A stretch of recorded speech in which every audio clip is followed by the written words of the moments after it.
repairs to their homes. Yeah, I'm talking which about is a little that's different. different. That's a different program. But I think we need to go further and say also that, and Grant, correct me if I mistake, that the first, once we commit to find out if we can get the money, could be 3 months locally, then could be another 3 months federally for them to give us the okay whether or not we can get the money. So now we're talking about at least 6 months down the road. Then we're talking about at least another 2.5 years to build a facility. So to actually say that 18 months, is that cool? I mean, is that close? Yeah, that's about right. That's what I heard, 18, 20 months. It could be, we don't know how long. Yeah, after it's approved.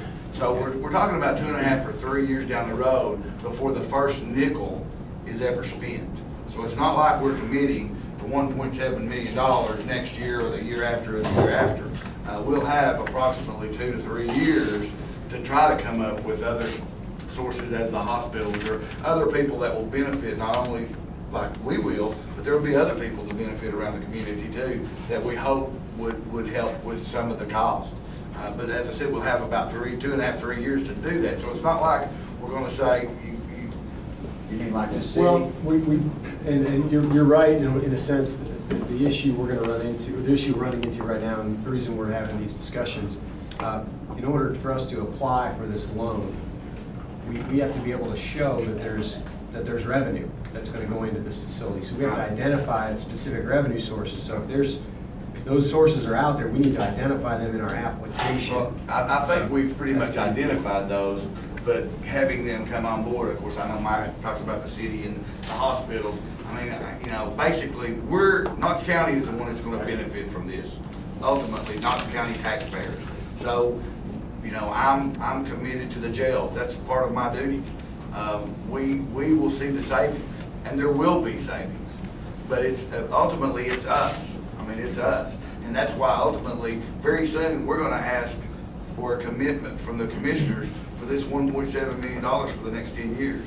And we can either do it or we can either not do it. But it's time now to start this process. We may, once we get in the process, HUD may say, there's no money there for you. We don't have any money, or we don't like your idea, or it's not there. And then, you know, that pretty much puts us back in the hole again.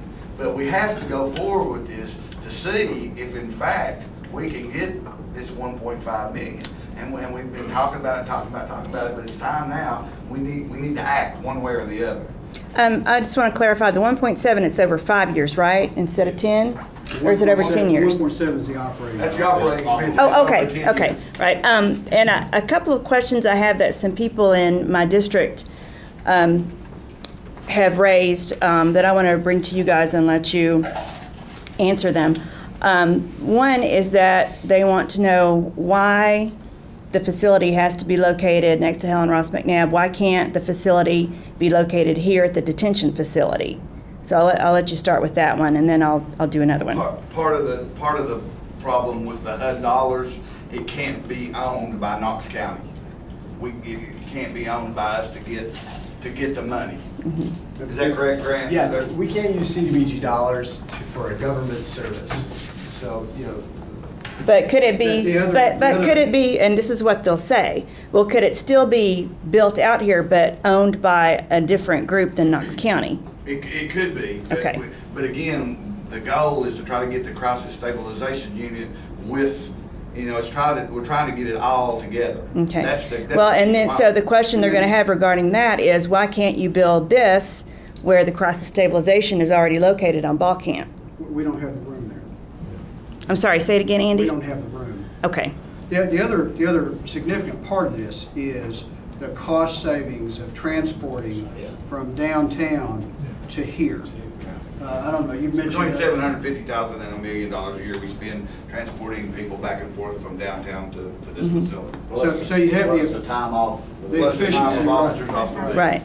Okay, the other question that I've heard several times is this going to have a negative impact on the neighborhood? That this, and you said we had the meeting where the neighborhood leadership was there. They were very supportive, very positive. I personally think this is it will result in an increased law enforcement presence in that part of the district, which I think will only be helpful. There's no doubt that it will increase.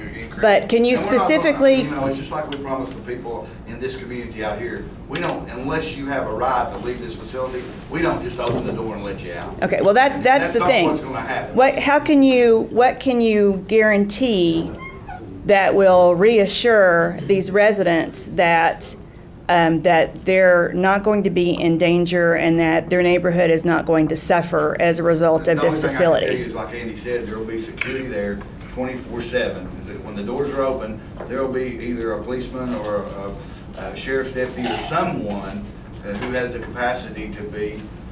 And there will be, and I also want to make sure this point is clear, there will be no discharges to the street, That's correct? That is correct. Yeah, we'd be more than happy to, Yeah. we've already agreed to that. And I can assure you the visibility of police presence will be tenfold. Plus from, Well- plus from Central Avenue, you'll never know the facility's there. Well, that's, yeah, I realize that where it's located, it's not actually in a residential area, it's in an industrial, Correct. commercial area. So I don't think there's going to be an increased number of squad cars going up and down these sleepy little streets in this neighborhood, but they will be going up and down Central, which can only benefit from the presence of cars going, of police cruisers going up and down Central, I so. agree with that. Sheriff, I wanted to go back to that money thing. Don't you have to identify about 17 million up front though? Well, it's 1.7 million for 10 years, so it's roughly $17 million. And you said you had Over a 10-year period. Right, yeah, so, and you said you have identified it? Well, we have identified people like the hospitals who will benefit from this program. The city, the city of Knoxville will benefit from it. How it helps us is it gets our officers back on the street quicker, back to the communities that they run beats in, and then just as the city. So the benefit to me of that, I mean, you take a guy off the street for 2 hours, he's away from his beat. That's a lot of time for someone, for things bad to happen. So, in our standpoint, and the transportation costs are, like I said, between $750,000 and $1 million a year just to transport people back and forth with paddy wagons from one area to the other. So, there's no way that this cannot save money and be beneficial to the taxpayers and be beneficial to the mentally ill. It's an impossibility. I hate to say that, but it's an impossibility. Yeah, knock on some wood, JJ. It's an impossibility for this not to help this community. There's no way that this can't work. Okay, JJ, are there any, oh, I'm sorry. How much in medical costs do you have? I can't tell you. I know that I've used the figure of $500,000 in psychotropic drugs. Since we've gone to a new drug system, it's probably not that high anymore. We've been able to go to a system where we only use what we need, and if we don't need it, then we can trade it back in. So that's helped us a little bit, but the costs are tremendous. What we do when these people leave jail now, we give them a month's supply of their medicine, hoping that they will seek some help somewhere and stay on their medicine. And what normally happens, of course, the people are dual dependent from drugs and alcohol. They're chronically homeless. They either lose their medicine, they sell it, someone steals it, and then as soon as they're off their medicine, then the cycle repeats of indecent exposure, shoplifting, and then they're right back into jail. And that goes back to the 20 people who were arrested over 600 times. And we know, statistics show that if we can put them in permanent housing, support them with a supervisor to watch them and make sure that they take their medicines and do the things they need to do, we know they can be productive citizens. And that's the ultimate goal, is to put them back in the community where they are taxpayers too. It costs us over $100 a day to house them here in the correctional environment, and I don't know what your figure would be, but I guarantee it's a lot lower than $100 a day. It's like was it like $78 for a non-mentally ill and $191 a day for a mentally ill. I mean, so you figure that up over 365 days a year. Well, that's my question, is that we're throwing a lot of numbers around about, 20 with 600 and,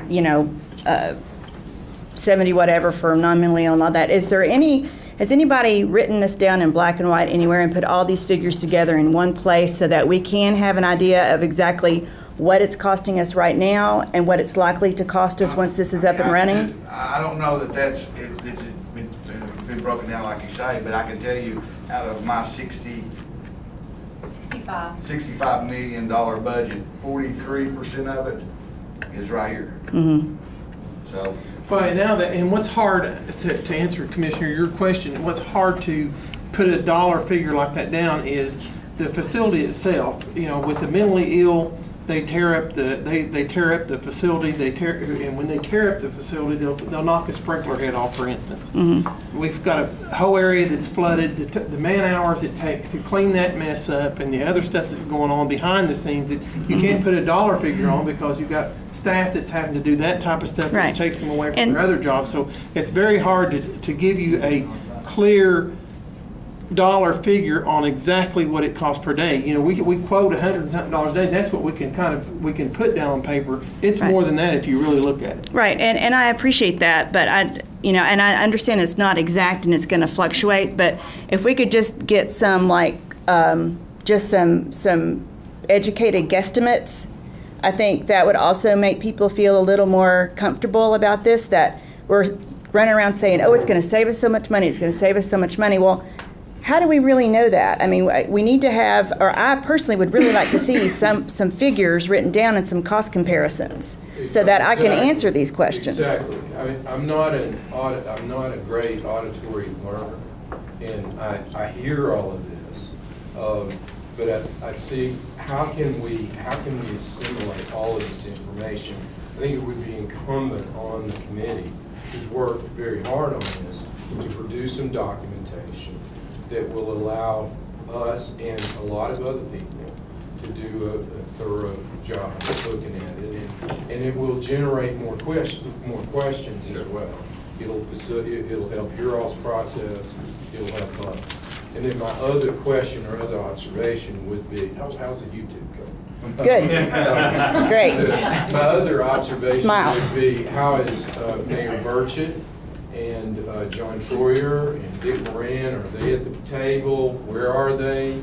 You know, I'd feel a lot better if I'm hearing them, if they're here in the room with us and hearing some of their take. Mayor Burchett was going to be here, but his mother has taken a kind of a turn for the worse, and she's ill. But he had planned to be here. But we've had Randy and I have had several meetings with Mayor Burchett, and he, as y'all have been, it's a learning experience, and he's trying to grasp that same thing of what it would be. But I would say, even with the numbers we have now of 110, if we could divert 100 of those at $191 a day, I mean, there's the math. Right. I'm just, as it would, you know, I serve on the Justice Task Force, and I think this is a great idea. We should have done it years ago. I really want to see this happen. I'm very supportive, but there are a lot of people in my district who have a lot of questions, and so it would help me to help you if I could have more black and white documents that I could refer them to or answer their questions with specifics instead of just saying, oh, trust me, it's going to save us money. You know, and I hate to say that, but with the fluctuations of right, and we all understand that it's not going to be an exact science. Yeah, and we understand that, and they'll understand that too. But we still need to make some kind of effort to give them some numbers, I think. Hasn't this been done before with Lakeshore and the dry dock? I mean, it sounds exactly like that. It has not this concept. The dry dock concept, what happened with that was we got into a situation where the individual would go to a payphone and call and say, I'm down here on the corner of Central and 5th and I'm ready to go to dry dock. Well, that's not going to work. Police officers are not going to do that. That's not helping anybody to take them down and sober up and put them right back out on the street again. And the next day at 5:30, when it's supper time, to call and say, "Hey, I'm back down here at Central again. I'm ready to go. Come get me." And that's why that program failed. With Lakeshore, we went from over 1,000 beds. How many years ago? Yeah. 2000. Well, I mean, It's 2,000 within the beds, last yeah, 4 15 years, years 5 ago, years, yeah, 10 yeah, years. yeah. Now we're down to less than 100. And if you think that those 900 people have been cured, they're not. They're right here. They're right here, and they're in the cemetery. That's what's happened to those people. And they were just turned out on the street. And that's what we're trying to do with the A, B, and the C of the CSU and the permanent housing. That's how we're trying to get to that, so that they're not turned back out on the street, and that this concept will work. If we did not have the permanent supporting housing,